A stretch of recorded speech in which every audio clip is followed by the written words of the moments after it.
Hey guys, Chris from QuickBooks Online here, here with you on a Friday with another awesome update for you. Today's update is around matching payments in QuickBooks Online. Now, in the past, you may remember that when you're attempting to find a match or transaction, it would only bring in sales receipts or invoice payments on amounts equal to or less than what is in the bank feeds.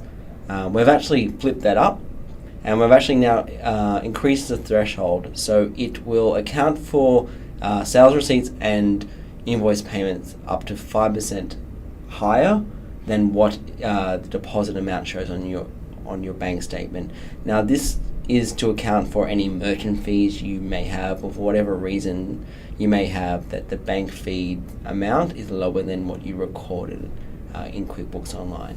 So as you'll see, when you click Find Match, you'll see there is now the sales receipt amount for $9,000. Prior to the update, this one wouldn't have appeared, and you would have had to gone through additional searches to find that amount.